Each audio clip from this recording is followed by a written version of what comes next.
Hello guys, welcome back to my channel Education Hub, and our today's topic is export trade. But before we know about the export trade, we should know that what is the meaning of export and what is the meaning of trade. अगर किसी बच्चे को यही नहीं पता होगा कि trade का मतलब क्या होता है या एक्सपोर्ट का मतलब क्या होता है, तो वो एक्सपोर्ट ट्रेड को समझ ही नहीं पाएगा। तो जब भी हम कोई टॉपिक स्टार्ट करते हैं, हमें उसे डीपली और अच्छे तरीके से छोटी छोटी और बड़ी बड़ी सारी बातें समझनी चाहिए, तभी हमारा कोई टॉपिक क्लियर होता है। But before start my video, I should request I should request not I want to request to all of you that if you still not subscribe my channel, please subscribe my channel, and if you like my video, then like it and share it to other students. ठीक है? Let's start our video. जैसे कि मैंने आपसे कहा था, जैसा we should know the meaning of export. Sorry, the meaning of export. The meaning of export क्या होता है? To spend goods etcetera, goods और सर्विस और etcetera to another country usually for cell.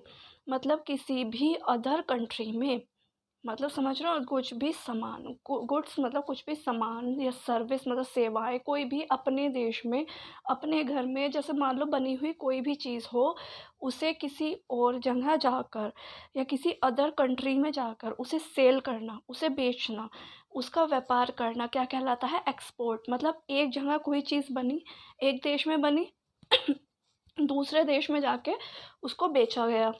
ठीक है, जैसे एक शहर, छोटी बात समझो, एक शहर में बना के किसी चीज़ को दूसरे शहर में बेचा जाएगा, तो उसे क्या कहते हैं? उसे कहते हैं एक्सपोर्ट। ठीक है, तो second thing is the meaning of trade. Meaning of trade क्या होता है? ट्रेड होता है व्यापार, द बाइंग और सेलिंग ऑफ गुड्स और सर्विसेज बिटवीन पीपल और कंट्रीज। मतलब कि सर्विसेज और सामान, मतलब सेवा और कोई भी वस्तु, कोई भी चीज़ हो सकती है, एनीथिंग एल्स, कुछ भी, छोटी से छोटी, बड़ी से बड़ी कोई भी चीज़ हो सकती है, खाने पीने से रिलेटेड या फिर अलग भी चीज़ें। ठीक है, तो उन सब चीज़ों को खरीदना और बेचना, मतलब दो कंट्रीज़ के बीच में अगर किसी भी वस्तु का, किसी भी सेवा का आपस में लेन देन हो रहा है, बाइंग और सेलिंग हो रहा है, तो उसे हम कहेंगे trade. That is called trade.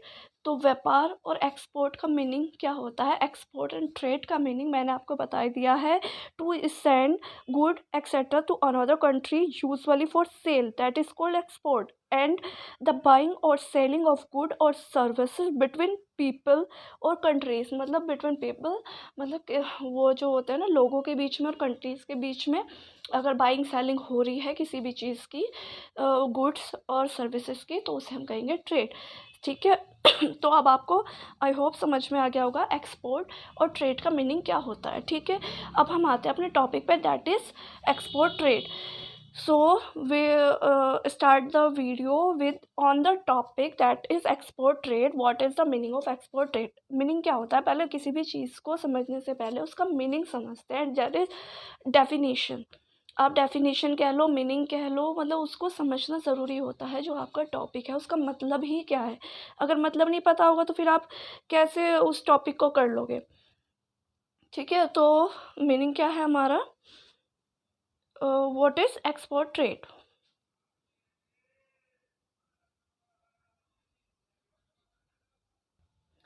What is the export trade? Exports are explained as the goods and service manufactured in one country and acquired by citizens of the another country. The export of good or service can be anything. This trade can be done through shipping, email, transmitter, and private luggage on a plane. Basically, if the product is manufactured domestically and traded in a foreign country, it is known as an export. मतलब कि exports are explain as the good and services manufacture in one country. मतलब कि goods और service जो कि एक country में, एक कंट्री द्वारा तो निर्मित की जा रही है, मतलब एक कंट्री द्वारा तो बनाई जा रही है। ठीक है, और या फिर दूसरी कंट्री द्वारा उन चीज़ों को अधिग्रहित किया जा रहा है। ठीक है, तो ये क्या हो गया? Export are explain as a good and service manufacture in one country, एक कंट्री में बनाया गया, and acquired by citizen of another country, दूसरी कंट्री के सिटीजन द्वारा उसको एक्वायर्ड किया जा रहा है, ठीक है। द एक्सपोर्ट ऑफ गुड और सर्विस कैन बी एनीथिंग, जो एक्सपोर्ट होता है वो गुड एंड सर्विसेज किसी का भी हो सकता है, ठीक है। This trade can be done through shipping, email transmitter in private luggage on a plane. तो ये जो ट्रेड होता है, ये व्यापार होता है, किस तरीके से होता है, या तो किसी भी प्लेन में अपना निजी सामान को प्रेषित करके रख के, और by shipping, email transmitted in a private luggage on a plane, मतलब इस तरीके से ये ट्रेड जो है ये व्यापार होता है किसके थ्रू, या तो किसी भी जहाज़ पे या प्लेन में अपना जो निजी सामान हो उसको ट्रांसमिटेड करके, उसको भेज के, या फिर ईमेल के थ्रू, शिपिंग, इन सब के थ्रू हम अपना ये एक्सपोर्ट का बिजनेस कर सकते हैं। अब आप ये बताओ, एक कंट्री से दूसरी कंट्री में किसी सामान को भेजना है तो वो हाथ में लेके तो हम जा नहीं सकते हैं, ठीक है। तो हमें बाय शिप से भी जाना पड़ सकता है, हमें प्लेन से भी जाना पड़ सकता है, कुछ चीज़ें बाय कंप्यूटर भी हो सकती है, ईमेल के थ्रू भी चीज़ें हो सकती हैं। तो एक सामान एक कंट्री जहाँ बना रही है, दूसरे देश में अगर उसे भेजना है तो भेजने का भी प्रोसीजर होता है। तो इस तरीके से आपका एक्सपोर्ट बिजनेस होता है, एक्सपोर्ट ट्रेड, ठीक है। Basically if the product is manufactured domestically and traded in a foreign country, it is known as an export. मतलब बेसिकली, मतलब मूल रूप से बेसिकली क्या होता है, कोई भी प्रोडक्ट अगर एक डोमेस्टिकली मतलब घरेलू रूप से, मतलब आप घरेलू रूप से अपने देश में कोई चीज़ बना रहे हो और उसे फॉरेन कंट्री मतलब विदेशी या फिर विदेश में जाकर बेच रहे हो, उसका व्यापार कर रहे हो, तो वो क्या कहलाता है, वो कहलाता है एक्सपोर्ट ट्रेड, ठीक है। तो एक्सपोर्ट ट्रेड क्या होता है, जब हम अपने पर, सिंपल सी इसमें एक ही बात है, अपने देश में, अपने घर में, अपनी जगह पे किसी चीज़ को बनाना और उसको दूसरी जगह जाकर बेचना, उसका दूसरी जगह जाकर व्यापार करना, चाहे वो अदर कंट्री हो, अदर सिटी हो, कुछ भी हो। तो हम जैसे कि सिटी मैंने इसीलिए कहा है ताकि छोटी तरह से एग्जांपल देके आपको समझ में आए।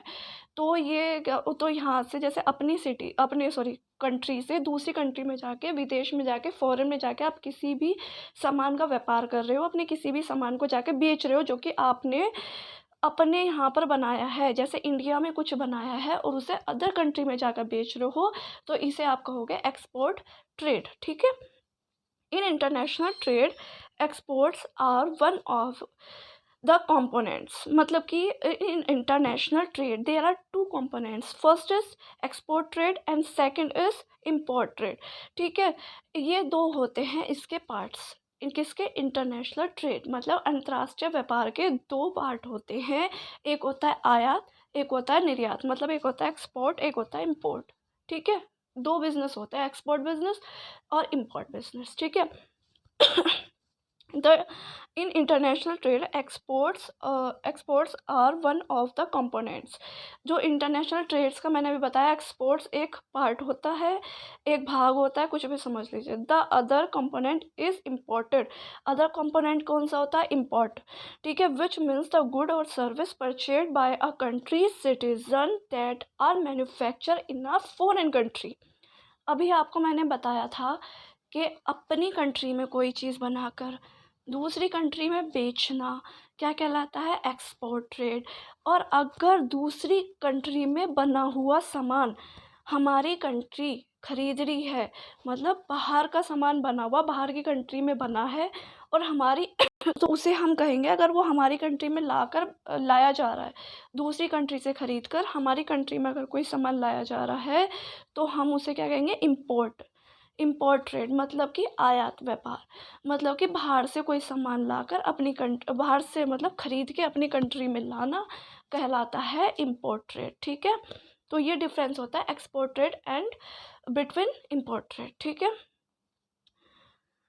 both the export and the import combined combined contribute to the country's trade balance, मतलब कि ये दोनों ही बिजनेसेस जो कि होते हैं, दोनों ही ट्रेड, कौन से ट्रेड, एक्सपोर्ट ट्रेड और इम्पोर्ट ट्रेड, दोनों ही जो कंट्री, आपके कंट्री के ट्रेड होते हैं, जो कि आपकी कंट्री का, आपके देश का व्यापार होता है, उसमें संतुलन बनाने में दोनों ही योगदान देते हैं, इम्पोर्ट बिजनेस भी और एक्सपोर्ट बिजनेस भी, ठीक है, दोनों ही योगदान देते हैं हमारे देश के व्यापार के संतुलन को बनाने के लिए, ठीक है, बैलेंस बनाने के लिए।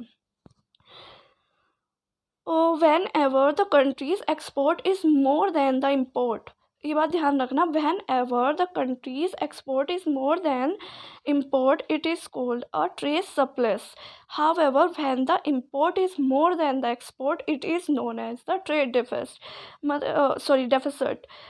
ये क्या होता है, इसमें होता है, देखिए, ट्रेड सरप्लस का मीनिंग क्या होता है, an amount that is extra और मोर देन यू नीड, मतलब कोई भी ऐसा अमाउंट जो कि आपको मिला है आपकी आवश्यकता से अधिक, मतलब जो भी आपको मूल्य प्राप्त हुआ है आपकी आवश्यकता से अधिक प्राप्त हुआ है, ठीक है, an amount that is extra, एक ऐसा अमाउंट जो कि एक्स्ट्रा है, मोर देन यू नीड, तुम्हारी आवश्यकता से अधिक। और डेफिसिट क्या होता है, the amount by which the money you receive is less than money you have spend, मतलब कि ऐसा मूल्य जो तुम्हें मिला है, ठीक है, जो तुमने रिसीव किया है वो कम है जितना कि तुमने स्पेंड किया है, मतलब कि ऐसा अमाउंट, ऐसी money you receive is less than the money you have spend, मतलब जो कि तुमने खर्च किया है, पैसा लगाया है, उससे कम तुम्हें मिलना, मतलब कि जैसे मान लो 10,000 रुपये की कोई भी तुमने एक चीज़ अपने यहाँ पे अपनी कंट्री में बनाई, कोई भी एनीथिंग एल्स, ठीक है, उसे जब तुमने बाहर जाकर बेचा तो तुम्हें उसके कितने मिले, 7,000, 6,000, 5,000, मतलब हाफ हो गया उसका, मतलब जितना तुमने स्पेंड किया उससे कम तुम्हें प्राप्त हुआ, उससे कम तुमने रिसीव किया, उससे कम तुम्हें मिला, तो तुम्हें क्या हुआ डेफिसिट, मतलब घाटा हो गया, तुम्हें नुकसान हो गया, ठीक है। ये अगर इन दोनों में डिसबैलेंस हो जाए तो ये सिचुएशन क्रिएट होती है, ठीक है, इतना समझ में आया, आगे बढ़ते हैं। अब है ऑब्जेक्टिव्स ऑफ एक्सपोर्ट ट्रेड, मतलब जो एक्सपोर्ट ट्रेड के ऑब्जेक्टिव्स क्या होते हैं। First is sale of surplus production, मतलब कि अ कंट्री में produce more than it requires, then in that case the surplus may be sold to foreign countries, मतलब क्या होता है जो कि हमारा अधिशेष उत्पाद है उसको हम क्या करते हैं, मतलब कि हर कंट्री को जो मतलब हर कंट्री अपने पास में जो भी उसको प्रोडक्शन किसी भी चीज़ का करना है तो वो कितना भी कर सकती है, मतलब कि अ कंट्री में produce more than it requires, आवश्यकता से अधिक वो बना सकती है चीज़ें, फिर क्या होगा, in that case the surplus may be sold to the foreign countries, तो जो सारा बनाया हुआ सामान है हम उसे फॉरेन कंट्रीज़ में बेच सकते हैं, जितना ज़्यादा बनाएंगे उतना ज़्यादा बेचेंगे, उतना ज़्यादा हमें मुनाफा होगा, उतना ज़्यादा हमें पैसे मिलेंगे, उतना ज़्यादा हमारी कंट्री को फ़ायदा होगा, ठीक है। फिर है optimum utilisation of domestic resources, every country has some natural resources in plenty, these resources can be utilized to increase the production and sell to those countries where these are in shortage, मतलब कि हर country में अपनी अपनी अलग अलग natural sources होती है, मतलब मतलब बहुत ज़्यादा मात्रा में हर जगह अपनी अपनी नेचुरल सोर्सेस होती है, कहीं कुछ नेचुरल तरीके से मिलता है, कहीं कुछ मिलता है, तो इसका हम क्या कर सकते हैं, इसका हम अपना यूज़ कर सकते हैं और अदर कंट्रीज़ को भी सेल कर सकते हैं जहाँ पर कि इनकी कमी हो। जैसे मान लो हमारे यहाँ पे पानी ज़्यादा बनता है, सपोज़ इंडिया में पानी ज़्यादा बन रहा है, ठीक है, अदर कंट्री में जहाँ भी इसकी कमी होगी तो हम क्या करेंगे, वहाँ पे इसको बेच देंगे, वहाँ पे सपोज़ कि हमारे यहाँ पानी ज़्यादा बना, हमने अदर कंट्री में जहाँ पे भी इसकी कमी थी वहाँ इसको बेच दिया, तो क्या हुआ, वहाँ की जो कमी थी वो पूरी हो गई और हमें क्या हुआ, हमें भी फ़ायदा हुआ, जबकि नेचुरल रिसोर्सेज पे हमारी कोई लागत नहीं लगती, वो हमें जो होती है बाय नेचर वो हमें फ्री में ही मिलती हैं, ठीक है। तो फ्री ऑफ कॉस्ट पे कोई चीज़ हमें मिली और हमने किसी का उससे फ़ायदा भी कर दिया या हमारा भी फ़ायदा हुआ उसे, तो इससे क्या होगा, तो ये अपनी कंट्री के लिए क्या होगा, बेनिफिट होगा, ठीक है। जैसे दुबई में गोल्ड और पेट्रोल वगैरह की बहुत ज़्यादा अधिक मात्रा है, तो वो अपनी कंट्री से दूसरी कंट्रीज़ को बेचते हैं, तो उन्हें क्या मिलता है, ज़्यादा पैसे मिलते हैं। तो इससे क्या होता है, उनकी कंट्री और मतलब कि फाइनेंशियली स्ट्रॉन्ग होती जा रही है। ठीक है, बस ऐसे ही छोटे छोटे एग्जाम्पल से रिलेट करके किसी भी टॉपिक को समझने से वो क्लियर हो जाता है और ज़्यादा अच्छे से क्लियर हो जाता है, इसीलिए मैं बीच बीच में एग्जाम्पल देती रहती हूँ। ठीक है, अब है एम्प्लॉयमेंट अपॉर्चुनिटीज़। ठीक है, international businesses help the business enterprises to focus on more production which requires more man power that means more employment opportunities. मतलब कि एम्प्लॉयमेंट अपॉर्चुनिटीज़ क्या होता है अब सपोज करो, अगर हमारी कंट्री में किसी भी चीज़ का कोई भी प्रोडक्शन हो रहा है, मतलब मान लो बड़े स्तर पे कोई भी चीज़, जैसे मेट्रो का हो रहा है, मेट्रो बन रही है अब हर जगह। ठीक है, तो मान लो किसी भी इसमें मेट्रो, किसी भी शहर में मेट्रो का काम चल रहा है, तो उसमें क्या होगा, ज़्यादा बड़े मतलब बड़े स्तर पे अगर उसका बनाया जा रहा है, बड़े स्तर पे उसका मैन्युफैक्चरिंग की जाए, उसको बनाया जाए, उसके लिए सारी चीज़ें की जाए, तो हम क्या करेंगे, छोटे स्तर पे काम के लिए हमें कम लोगों की ज़रूरत पड़ती है। बट हम कोई भी काम अगर बड़े स्तर पे करना चाहें, तो उसके लिए हमें ज़्यादा लोगों की ज़रूरत पड़ेगी वो काम करने के लिए। तो ज़्यादा लोगों को रोज़गार की संभावना है या नहीं है? जब बड़ा काम होगा तो ज़्यादा लोग हायर करने पड़ेंगे, तो उसके लिए एम्प्लॉयमेंट की अपॉर्चुनिटीज़ मिल जाएंगी। तो इसीलिए ये कहता है इंटरनेशनल जो ट्रेड होती है वो कि सभी कंट्रीज़ के जो बिजनेसेस होते हैं उनका ध्यान वो किस पे फोकस कराती है, प्रोडक्शन पे, which more man power that means more employment opportunities. मतलब कोई भी ऐसा काम जिसमें कि ज़्यादा ही जनशक्ति की आवश्यकता हो, ज़्यादा ही आदमियों की आवश्यकता हो काम करने में, तो उससे क्या होगा, रोज़गार की अधिक अपॉर्चुनिटीज़, अधिक अवसर हमें प्राप्त होते हैं। तो ज़्यादा लोगों को रोज़गार प्राप्त होगा। मान लो कभी हमें कोई भी काम करना है, विदेश में कोई भी काम ज़्यादा चल रहा है, कोई भी चीज़ ज़्यादा यूज़ हो रही है, तो हम अपने देश में क्या करेंगे, अधिक मात्रा में उसे बनाने की कोशिश करेंगे ज़्यादा से ज़्यादा। ठीक है, तो उसके लिए हमें ज़्यादा लोगों की ज़रूरत पड़ेगी। तो उन लोगों को अपॉर्चुनिटीज़ मिल जाएगी उस चीज़ को करने की, उस काम को करने के लिए उन्हें अपॉर्चुनिटी मिलेगी, उन्हें रोज़गार मिलेगा और हमारा सामान कहीं और जाएगा, जितना ज़्यादा जाएगा उतना ज़्यादा बिकेगा और उतना ही हमारी कंट्री को फ़ायदा होगा। ठीक है, तो एम्प्लॉयमेंट अपॉर्चुनिटीज़। ठीक है, earning of foreign exchanges, a country which surplus production may earn more exchanges by selling goods and service to other countries। Earning of foreign exchange, मतलब कि जो फॉरेन की विदेशी मुद्रा है उससे ज़्यादा से ज़्यादा प्राप्त करना। जैसे कि a country with surplus production may earn foreign exchange by selling good and service to other countries. अब अलग अलग कंट्री में अलग अलग मुद्रा है, अलग अलग, जैसे हमारे यहाँ रुपया चलता है, कहीं कुछ चलता है, कहीं पे कुछ चलता है। अलग अलग कंट्री की अलग अलग पैसे हैं, मतलब फॉर एग्जांपल पैसे अलग अलग हैं सबके। ठीक है, तो जितना हम बाहर सामान बेचेंगे तो उतना ही उस देश की उस देश की जो भी क्या है फॉरेन एक्सचेंजेस है, वो जो उनके वहाँ के पैसे हैं, उनकी मुद्रा है, वो उतनी ही हमारी कंट्री में आएगी।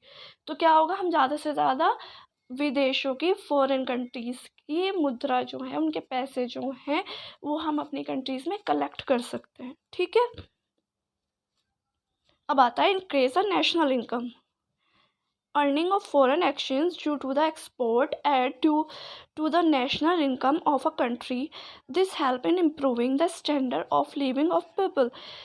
अब ये क्या कह रहा है, जितना, जैसे ही मैंने अभी आपको बताया, जितना हम सामान बनाएंगे उतना सामान हम बाहर बेचेंगे, ज़्यादा से ज़्यादा बेचेंगे, ज़्यादा से ज़्यादा पैसे और दूसरी कंट्री से हमारी कंट्री में आएंगे। तो इससे क्या होगा, हमारी कंट्री के जो भी बिजनेसमैन हैं उनका उतना ही फ़ायदा होगा, हमारी कंट्री में ज़्यादा से ज़्यादा पैसा होगा, तो सबकी, इससे क्या फ़ायदा होगा, सबका लिविंग स्टैंडर्ड जो होगा वो इम्प्रूव होगा। ठीक है, तो क्योंकि जिसको जितनी आवश्यकता है उतना उसे मिल जाएगा, तो वो अपना स्टैंडर्ड इम्प्रूव करता चला जाएगा। तो एक्सपोर्ट बिजनेस का फ़ायदा यही होता है। जिसके क्या फ़ायदा होता है एक्सपोर्ट बिजनेस का, कि अपनी कंट्री में कोई भी चीज़ बनाकर दूसरी कंट्री में जाकर उसको बेचना, उसका व्यापार करना, वो कहलाता है एक्सपोर्ट ट्रेड, एक्सपोर्ट बिजनेस।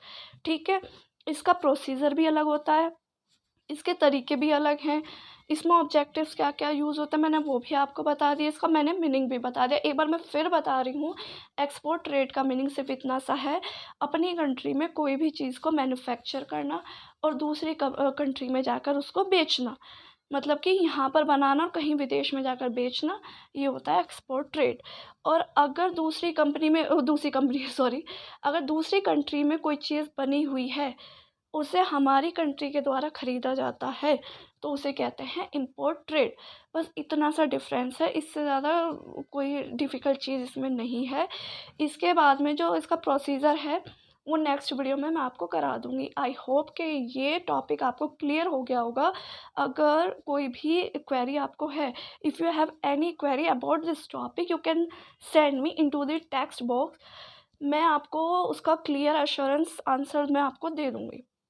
ठीक है, कोई भी प्रॉब्लम है, कुछ भी समझ में ना आए तो आप मेरे को टेक्स्ट बॉक्स में सेंड कर दो, मैं आपको उसका आंसर सेंड कर दूँगी, ठीक है? आपको समझा दूँगी अगर कोई चीज़ नहीं समझ में आएगी, बट आई होप कि आपको ये टॉपिक अच्छे से अब क्लियर हो गया होगा, ठीक है? At last thank you very much, listen to me very carefully. Bye bye, take care.